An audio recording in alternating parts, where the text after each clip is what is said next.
世界の現代アート巡り。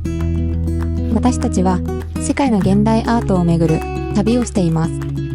今回は瀬戸内国際芸術祭秋会期に行ってきます。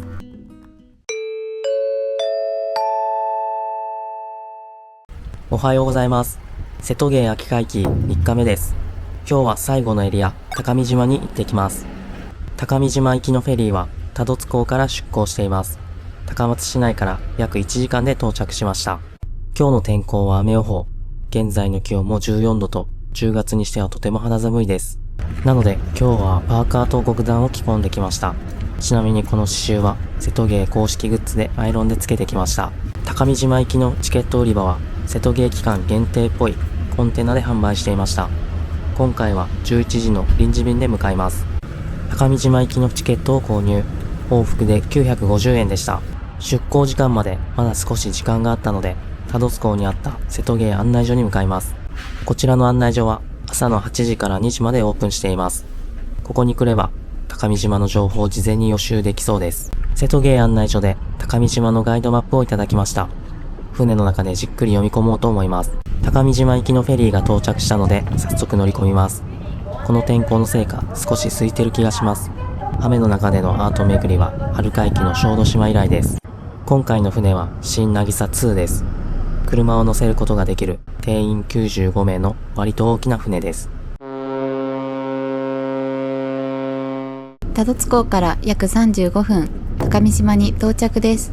高見島は面積 2.35 平方キロメートル、人口は25人の小さな島です。港近くにインフォメーションがあります。ここでフェリーやお食事処の情報を得ることができます。そして高見港に降り立つと、まず目に飛び込んでくるのが内田晴之さんの作品メリーゲーツです。実はこちら土台の三角部分に磁石を使い、風が吹くとゆっくり上下に揺れるように作られているんです。高見島では到着してまず総合受付に向かいます。こちらでパスポートを提示します。受付が済んだら早速アート巡りスタートです。まずは受付横にあるこの坂を登ります。高見島は坂が多いため歩きやすい靴で来るのがおすすめです。登ってみると結構急斜面ですが頑張って登っていきます。到着しました。旧高見小学校です。ここに私たちが楽しみにしていた作品があります。それがこちらの作品エイリアンフードです。この作品はエイリアンイコール外来種という意味から始まる食と環境をめぐるアートプロジェクトです。ここではなんと作品を食べることができるんです。2階に登ると展示室と食事処があります。窓には高見島にいるエイリアンのシルエット、外には瀬戸内海の景色が見えます。早速ここでカレーをオーダーしたいと思います。どんなカレーが出てくるのか楽しみです。カレーを注文したらステッカーをいただけました。受け取り口の前に高見島のエイリアンを使ったソースとスパイスが置いてありました。せっかくなのでどちらもかけてみようと思います。エイリアンカレーが来ました。程よいコクとスパイスが相性バッチリでとても美味しかったです。普段は雑草として扱われるエイリアンもお茶として美味しくいただくという不思議な体験ができました。カレーに入っているスパイスについても展示されています。他には様々な外来種について語られ、ユーモアと社会性をバランスよく持ちながら島の自然をしっかり味わうことができる記憶に残る展示となっています。お腹もいっぱいになったところでアート巡り再開です。高見島は平地が少なく険しい斜面に家が立ち並び、石垣が自然石の乱れ墨でできているなど島独特の佇まいが残っています。小学校から険しい道を歩いて2分到着しました。こちらの古民家に3人のアーティストの作品が展示しているみたいです。一つ目の作品は母屋の隣にある離れにあります。谷本真理さんの作品ステッピングストーンズオブメモリーレストシングスレターです。この作品は高見島の記憶をテーマにした陶器を使った2部構成のインスタレーションです。谷本真理さんは日常にあるモチーフを陶器に描いたり形作ったりしながらそこから連鎖してくる記憶のつながりを可視化する作家さんです。まるでかつてここに住んでいた人たちの記憶が今も小さく息づいているかのような佇まいです。もう一つの作品はこちらの母屋に展示されています。泉東子さんの作品 The Days When You Said You Are Okay and the Thing About the Boat です。この作品は高見島の中塚邸に展示された大きな和紙作品です。板に和紙を貼り、そこへ墨と顔料で描かれていて、静けさとドラマの両方を感じさせる絵画になっています。今回は島の港で見た三帆船が出港する瞬間の写真と、リサーチ時に案内人がつぶやいた三帆は雨の日も嵐の日もどんな時でも海に出たという言葉から、かつては行方にも繰り返されたであろう小舟とそれを見送られた人々の光景と感情をイメージし、大きな画面に描き出しています。そして2階には橋本雅恵さんの作品死因と海も展示されています。屋根裏の暗がりに木と土からなる作品を展示しています。高見島には両母製の墓地があり、肉体を埋葬する墓と人々がお祈りするための墓とで分かれています。かつてその墓地のすぐ脇に産屋があったと聞いた作家は、死者と赤ちゃんという両極が隣接していたことに、形を持つ以前の存在が深く海の底で繋がっているようなイメージを持ったらしいです。窓から差し込む光と与えられた影が形を浮かび上がらせていきます。次の作品はこの古民家の中にあります。この扉の向こうに想像もしてなかった作品がありました。こちらの作品は村田のぞみさんの作品真裏の景色2022です。天井や床、壁の間に張り巡らされたこの無数の細い線は光を受ける角度によって見えたり消えたりします。暗さに目が慣れていくとぼんやりとしていた線たちが少しずつ立体の形を持ち始め、家の奥から浮かび上がってくるように見えます。タイトルの真裏という言葉はまぶたの裏側を意味します。目を閉じた時に浮かぶ曖昧で揺らぐ光景、その中にある島の風景、家の記憶、人の気配、作者はそれを線によって再現しました。次はこちらの古民家です。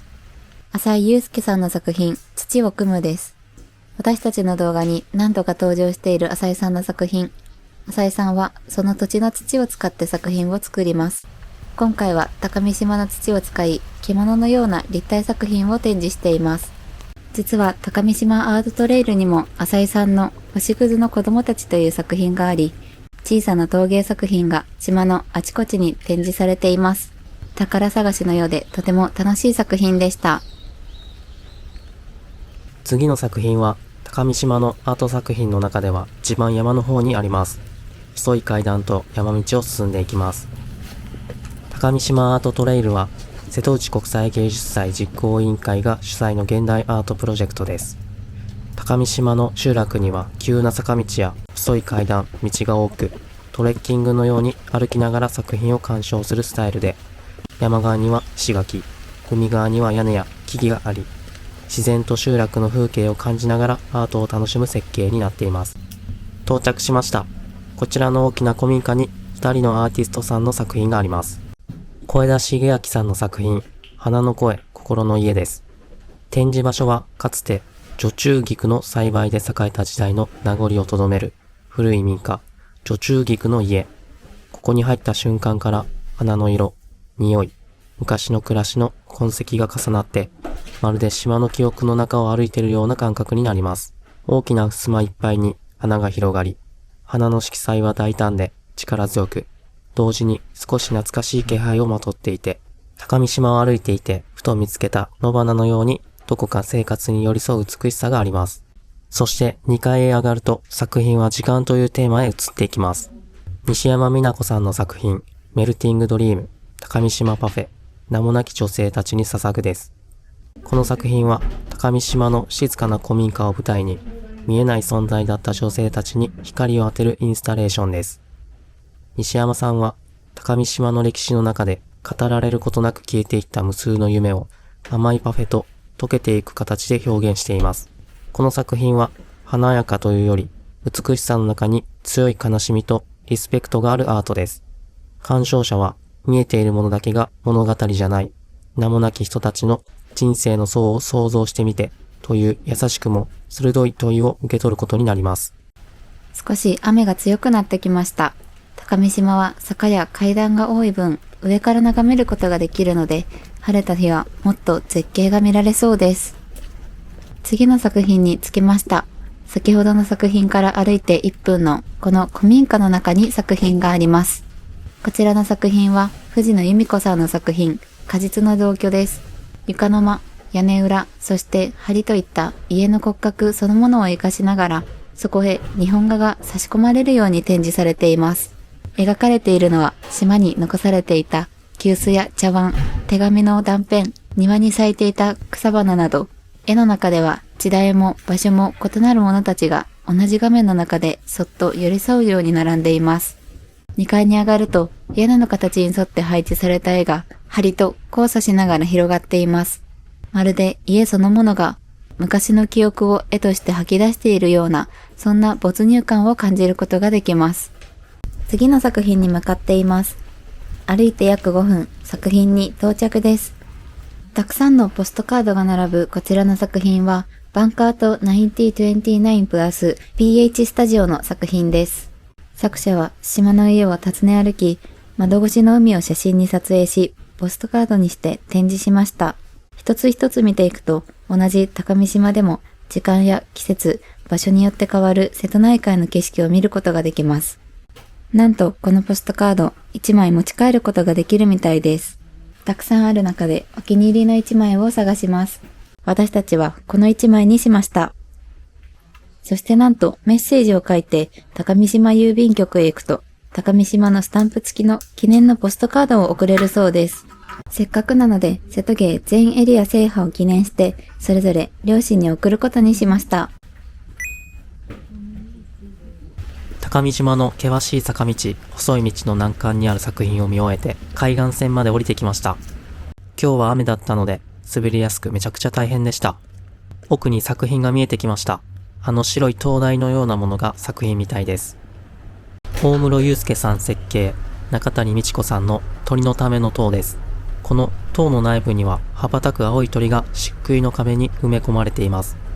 粘土で造形した原型を石膏で型取りし、目型に樹脂が流し込まれています。青い鳥の存在を閉じ込めると同時に永遠に広がる世界を内包し、見る人を一人ぼっちにする八角形の海辺の塔です。次の作品は高見島の港付近にあります。なので港へ戻ろうと思います。途中に高見島郵便局があったので、先ほど書いたポストカードを送ろうと思います。この辺を押しますね。高見島のスタンプを押してもらえるのでいい記念になります。受け取った方々も喜んでくれると思います。郵便局にも寄れたので残りの作品を見に行きます。港を通り過ぎた住宅地の方に向かいます。そしてアート巡りも終盤。雨も上がってきました。今日はやっていなかったですが、この近くでタコ天も食べられるみたいです。到着しました。港から歩いて2分。こちらの立派な古民家に高見島最後のアートがあるみたいです。早速入場していきます。中島かや子さんの作品、時の降る家です。中に入ると、まず目に飛び込んでくるのは、家の外からまっすぐに差し込む光。この家を貫いているのは透明のアクリル板です。アクリル板は、外の世界と家の内部を貫き、そこから差し込む光が、室内の暗がりをすっと切り裂きます。古民家の薄暗さとアクリル板から漏れる光が、見る者に時間とは何かを問いかけてきます。高見島の緩やかな時間がアートによって再び息を吹き返す瞬間でした。作品を見終えたので、近くの喫茶店でコーヒーを飲みたいと思います。なんだか実家に帰ってきたような安心感のある空間で温かいコーヒーを飲み、冷えた体も温まりました。ごちそうさまでした。そろそろフェリーの時間が近づいてきたので、港に向かいます。春会期からあっという間に時間が経ち、全エリア制覇の達成感と寂しさをかなり感じています。15時50分発のフェリーで帰ります。フェリーが来ました。次に来るのは3年後かな。秋会期で初めて巡った西之島。どこも景色が良くてとっても楽しかったです。フェリーで約30分、多度津港に到着しました。これにて僕たちの瀬戸内国際芸術祭2025は終了です。今回も全作品制覇とはいきませんでしたが、3年前に達成できなかった全エリア制覇をついに叶えることができました。島々で見た景色、触れたアート、その一つ一つがアート巡りを豊かにしてくれました。3年後は必ず全作品制覇を達成したいと思います。